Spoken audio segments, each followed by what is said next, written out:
Avatar: The Last Airbender is one of those shows that I could watch from start to finish, over and over again, and still love every bit of it. If you've ever gotten to know me and know the things that I like, you know that's a pretty huge compliment. Typically, I don't like to go back and re-experience something I've already watched before. This is how I am with even things that I really enjoy. I just don't like sinking all of that time back into something I've already put that time into. So what sets this show apart from everything else? Why is this the one exception?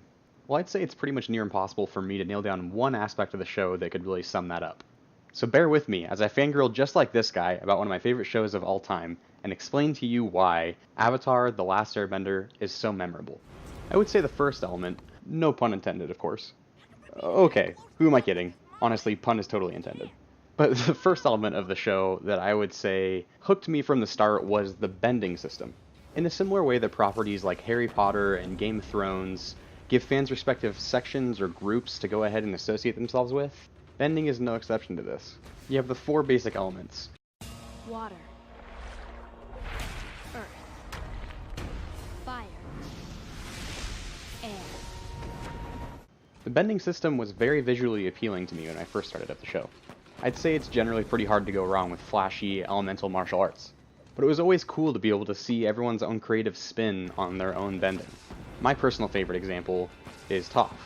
Not just because she's an earthbender, but mainly because she's an earthbender. But with Toph specifically, she was blind from birth. Which, don't worry, she won't let you forget. Ow! Oh, Sokka, you saved me. Mwah! Actually, it's me. Oh, well, you can go ahead and let me drown now. Toph grew up in a very privileged and rich family, and her parents always treated her like she was frail and weak, and this drove her nuts. So she incorporated her earthbending into being her form of seeing. She would feel the vibrations through the earth and be able to practically see with her earthbending. Not only did she move past her impairment, she also became one of the strongest earthbenders ever known. But I really appreciated the fact that this bending system didn't have a whole lot of restrictions to it. The only real main restrictions there were your imagination, your training, and the fact that you're locked into only one form of bending. Unless, of course, you're lucky enough to be like Aang and be the Avatar, giving you the ability to access all four elements. But I really enjoyed the little intricacies that were incorporated into the show as well. Things like the moon strengthening water bending, and the sun for fire bending, having things like earth bending being restricted to the earth around you, unless, of course, you're OP like Toph.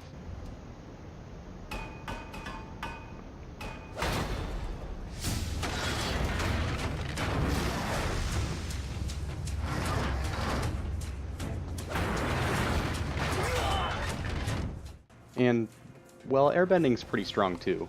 Air is essentially everywhere, and fire needs oxygen to be able to survive. It's good to see that Avatar isn't just limited to having a good magic system and a well-balanced one at that, but it also has many lovable characters.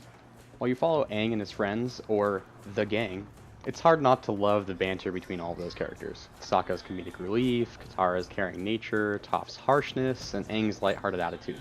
All fill respective roles that don't overlap too heavily and allow for each character to breathe and have diversity, leading to some hilarious exchanges.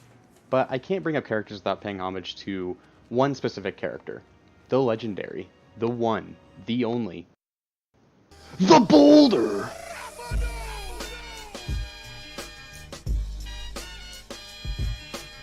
Okay, all jokes aside, the one I really wanted to talk about was Uncle Iroh. But I should add, our super jacked wrestling friend is still pretty amazing. But I just think that Iroh has a certain charm to him that makes him, I believe, undisputably the best character in the whole show.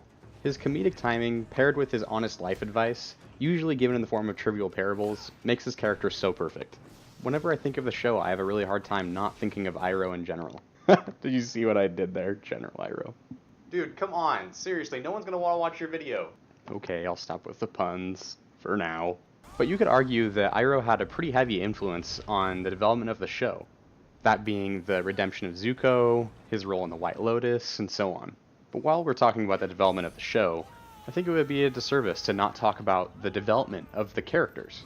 When I was a young lad, experiencing the show for the first time, I started to analyze that character development was even a thing, and why it was important for stories.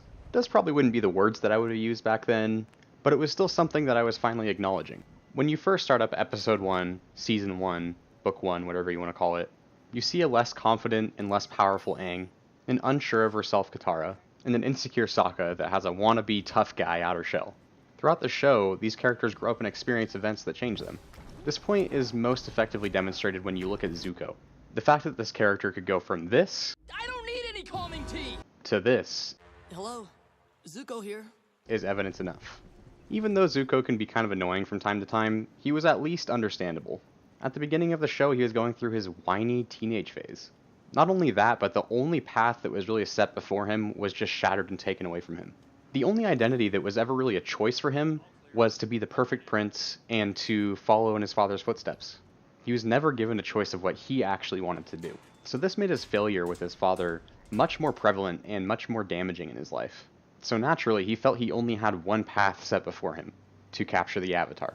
This was the only way that his father told him he could redeem himself. So I think it's understandable that he wants to live up to his expectations. He doesn't want to let everyone down.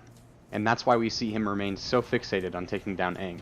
And of course, Zuko was always accompanied by Uncle Iroh, who insisted on teaching Zuko that he didn't need to follow other people's paths set before him. He could create his own. But I think this is something most people struggle with when they're younger. They have someone there that actually cares for them, but they need to learn for themselves to know that that person is telling the truth and is usually right. Zuko is no exception here, making him a fairly relatable character to that point at least.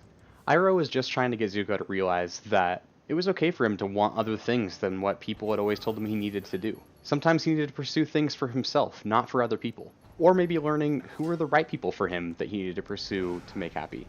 When we see in Book 2 that Zuko betrays Iroh and sides with Azula, we get some actual insight of what it is like if Zuko got his way.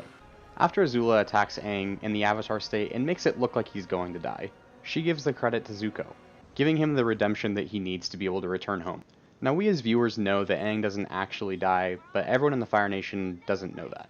Well, besides maybe Azula, and then later Zuko. But despite that, we got to see what Zuko would do if he got to return home. After several episodes, we see that Zuko isn't really happy with this redemption. It wasn't all that he thought it was going to be. He feels shame for what he did to his uncle, and he starts to feel like he made the wrong decision. This showing that Zuko didn't know who he was at this point. He didn't know what he wanted. He just knew that he had changed and priorities were different, that he didn't want the redemption anymore. He didn't want the approval of his father. That wasn't the main goal for him anymore. So later down the line, Zuko does a full 180. He sees that he disagrees with his father, and his father's pursuit for power and global domination. So Zuko disobeys his father and leaves the Fire Nation to become Aang's teacher for firebending. I absolutely love the following episode with the dragon dance and the learning firebending from the dragons, and many more cool moments with Zuko. I think Zuko's story might be my favorite throughout the entire show, which I know that's probably not original, but I'm okay with that.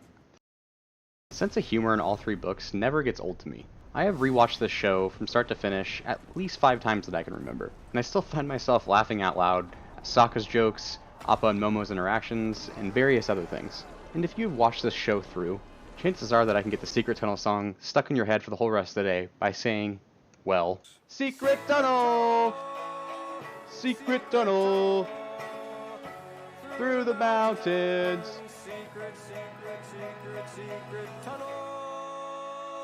Yeah!